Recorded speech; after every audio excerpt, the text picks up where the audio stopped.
Next News, breaking news. This story caught me off guard today. Olive Garden requires a valid photo ID for its never-ending pasta pass. Let that sink in. Pasta gets tighter security than ballots in Democrat-run states. And Chris Murphy still blocks the Save America Act while Lisa Murkowski calls it too draconian. So hang on, because Trump just handed Republicans a battering ram. September 14th is the next overlap date if John Thune lets August recess happen.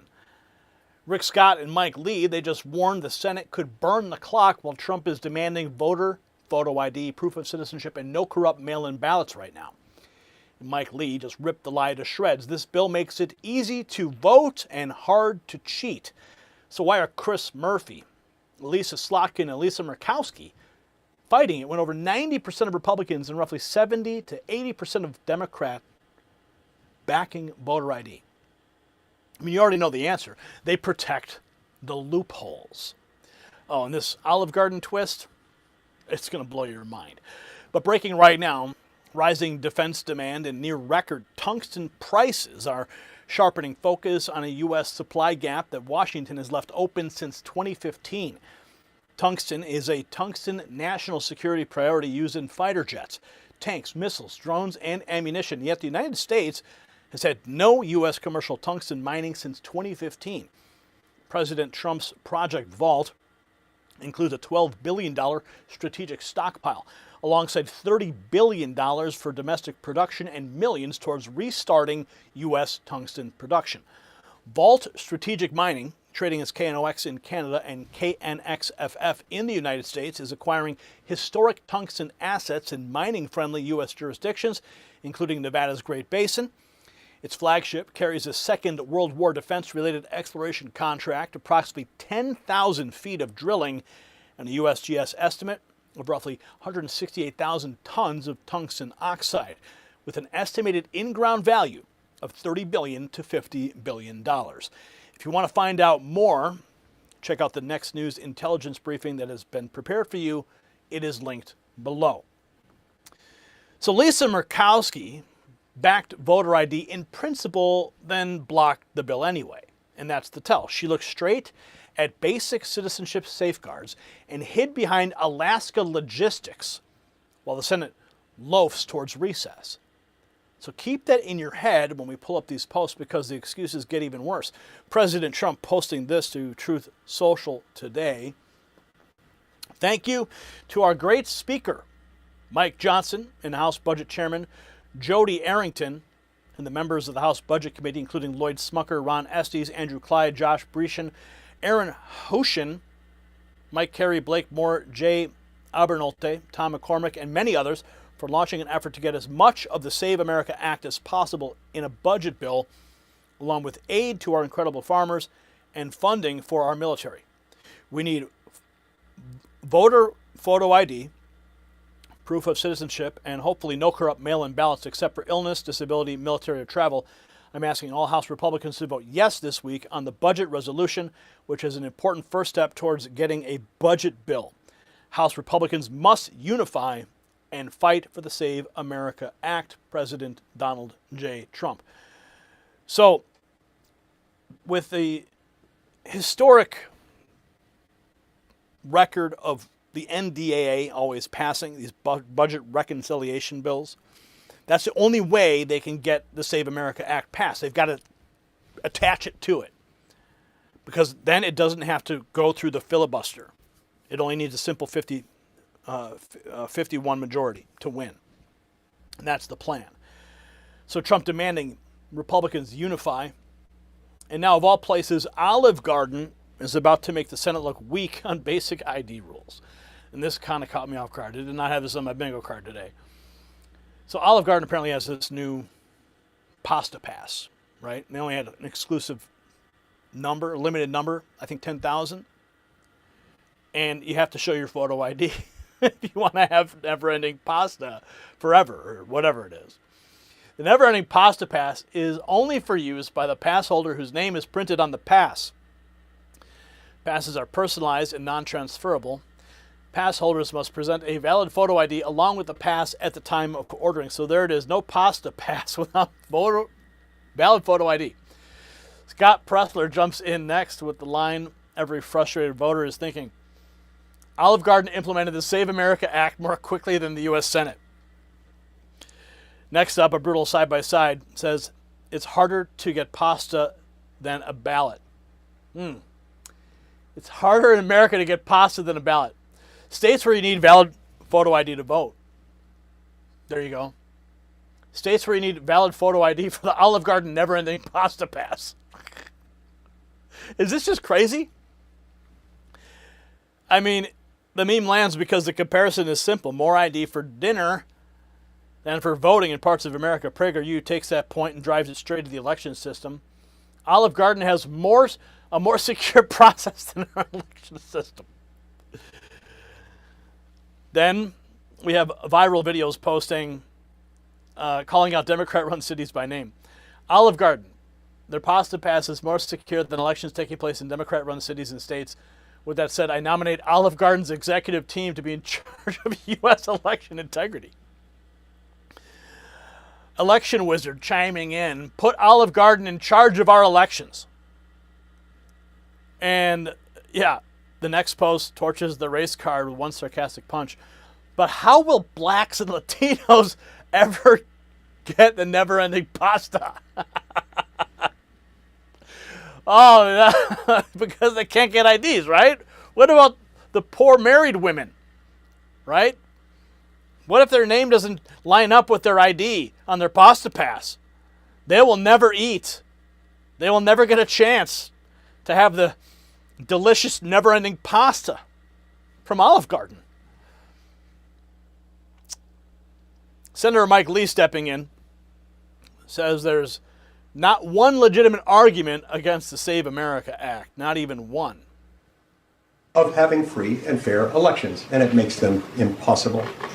So, look, I think that there's only one legitimate reason to oppose this. I have yet to hear a legitimate argument against the bill, which begs the question, do they really just want to make it easy to vote so badly that they're willing or even enthusiastic to just make it easier to cheat?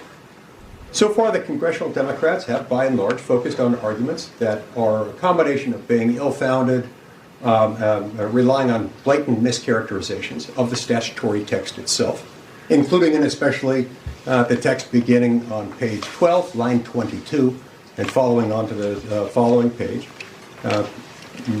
easing the documentary requirements for proof of citizenship, making it so easy, it's much easier than filling out your I-9 form when you start a new job with a new employer, where you're required to prove your citizenship if in fact you're an American.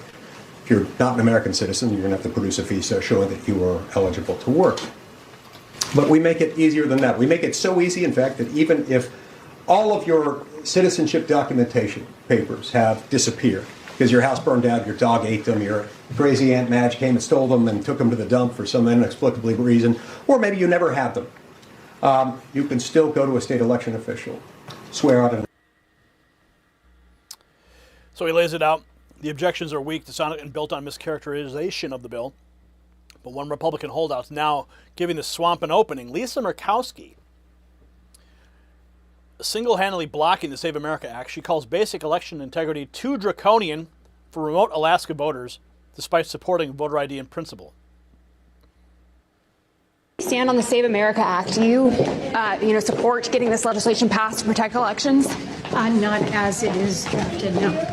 Why not? The implementation in a rural state like Alaska is going to disenfranchise an extraordinary majority.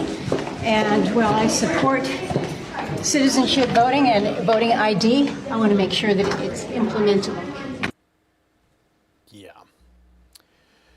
Yeah, so apparently if you live in rural Alaska, you don't have an ID either, right?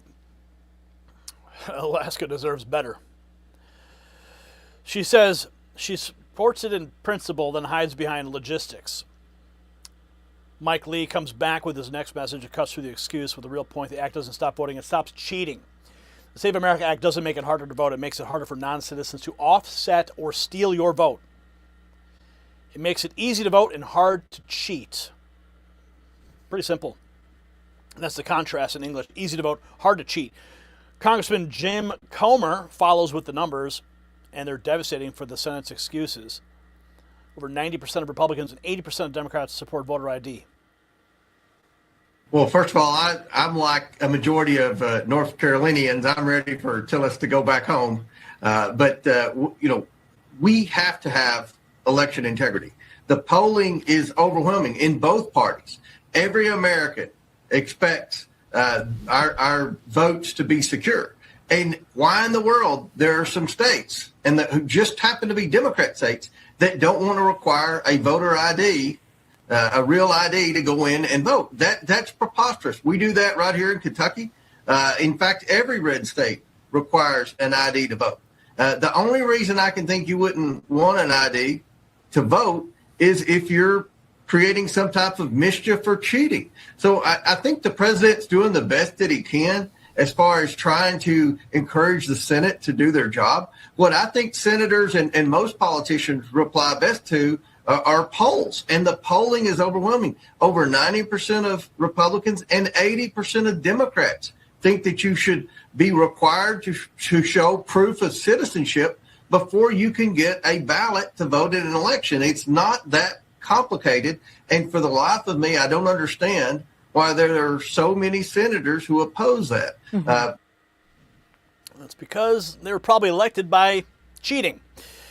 He says support for voter ID is overwhelming in both parties, which makes the Senate inaction look even worse. Next, Elissa Slotkin's back. Tries the usual Democrat line that the Save America Act would make voting harder. RNC Research putting her on blast. He has sued for our voter rolls in Michigan, along with 29 other states. He's tried to change the rules of the post office so that the post office has to approve any ballot that is mailed through the Postal Service. He's tried to pass a piece of legislation, the SAVE Act, that would make it much harder for many people to vote. Really? Is she talking about the over 270,000 non-citizens who are registered to vote that she's protecting? She claims the bill threatens access to the ballot, which is the standard media-approved spin. And Chris Murphy says the quiet part out loud, tying democracy to Democrats winning. Obviously, we are facing an existential moment for our democracy. If we don't pull off a free and fair election this November, our democracy may be done, and you are going to play a critical role. You want a free and fair election? Pass the SAVE Act. That enables the election to be free and fair. And that's how you preserve our republic, sir. He says democracy's done if Democrats lose, and that tells you exactly why the fight is about them. Now Mike Lee and Rick Scott are done waiting. They want John Thune to cancel recess and get the bill passed. Senator Mike Lee and Rick Scott just demanded Thune call off August recess until the Save America Act passes into law, or else the House and Senate will not be in session at the same time until September 14th. That would be no Save America Act for the midterms if they wait. Fascinating. Republicans, Democrats, Independents all across the country. I was home the last 2 weeks. I talked to people all around my state. They want the Save America Act.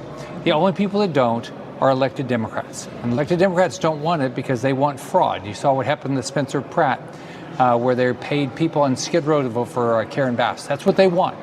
So I think we ought to do exactly what the House is doing. Do everything.